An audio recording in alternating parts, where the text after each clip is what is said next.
چونکہ فرمایا کہ اگر کوئی ایک دانہ اللہ کے لیے صدقہ کرتا ہے اللہ کے راستے میں، تو اللہ رب العزت اس کی مثال دے کے قرآن مجید میں ارشاد فرماتے ہیں کہ جیسے کسان ایک گندم کا بیج ایک ڈالتا ہے تو اللہ رب العزت اس کے 100 بیج جو ہے وہ بیج بنا بنا دیتے دیتے ہیں۔ ہیں، بالکل۔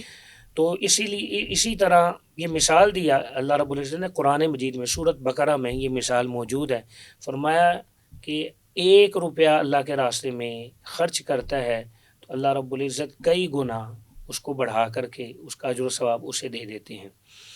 اور آخر میں ارشاد فرمایا واللہ یضاعف لمن یشاء، اللہ جتنا چاہتا ہے اس کو بڑھاتا چلا جاتا ہے، اس کا کوئی جو ہے وہ لمٹ نہیں ہے کہ بالکل۔ اتنی بس بڑھے گی۔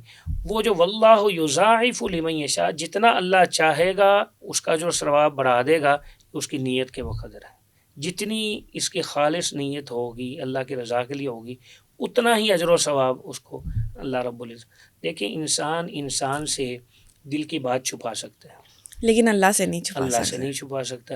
اللہ رب العزت جو ہے وہ اس کے دل کی اندر کی ساری باتوں کو جانتے ہیں بالکل کہ یہ ایسے ہی ہے۔ بظاہراً عمل کر رہا ہے کسی کو دکھانے کے لیے یا اللہ کے لیے کر رہا ہے۔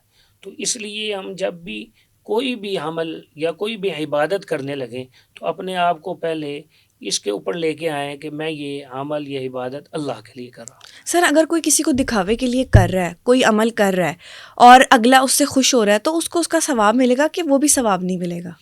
دیکھیں اللہ رب العزت ان کچھ چیزوں کا فیصلہ تو قیامت کے دن اللہ کے ہاں ہوگا، لیکن اس کی نیت کے بقدر ہوگا۔ اگر صرف فرمایا کہ کل قیامت کے دن ایک شہید آئے گا اور اس کو جو ہے اللہ رب العزت حکم دیں گے کہ یہ جس نے جان اپنی دے دی، جان سب سے قیمتی چیز ہے، تو فرمایا کہ اس کو بھی جہنم میں لے جاؤ۔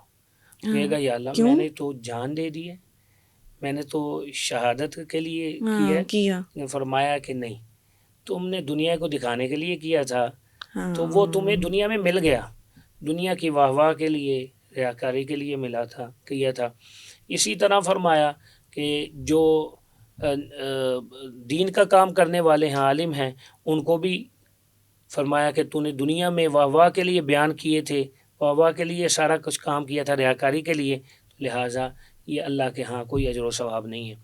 تو یہ اتنا بڑا بڑا عمل جو بظاہر ہمیں نظر آ رہا ہے، اس لیے تو فرمایا کہ ہر وقت اللہ سے ڈرنا چاہیے، نیکی کر کے بھی ڈرنا چاہیے، قبول کر لے، یہ میرا کوئی کمال نہیں ہے، یہ تیری توفیق سے ہوئی ہے، تو اللہ رب العزت کی رحمت پر ہر وقت نظر ہونی چاہیے۔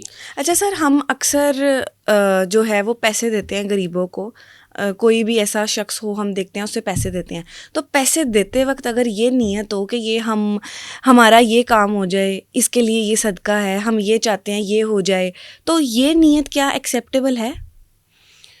بالکل، صدقہ جو ہے فرمایا کہ رد البلا، یہ جو مصیبتیں ہیں اس کو ٹال دیتا ہے، پریشانیاں جو ہے اس کو ختم کر دیتا ہے۔ تو کسی بھی پریشانی کے وقت، مصیبت کے وقت، حالات ایسے آگے ہیں، مسائل کے وقت فوراً صدقہ کرتا ہے تو جیسے کسی بھی چیز کا اثر ہوتا ہے، اگر اے سی لگا دیں تو ٹھنڈک کا اثر محسوس ہوگا، ہیٹر لگا دیں تو گرمی کا اثر محسوس ہوگا، ایک طرف ہم گناہ کرتے چلے جائیں دوسری طرف نیکیاں کرتے چلے جائیں تو پھر ہم کہیں کہ اللہ رب العزت ہماری دعائیں بھی قبول نہیں کر رہا، تو یہ وہ اس کے اثرات باقی ہوتے ہیں۔ دیکھیں گناہوں کا اثر بھی یہاں دنیا میں اس کو ملتا ہے اور نیکیوں کا اثر بھی اسے ملتا ہے، لیکن اجر آخرت میں ملے گا۔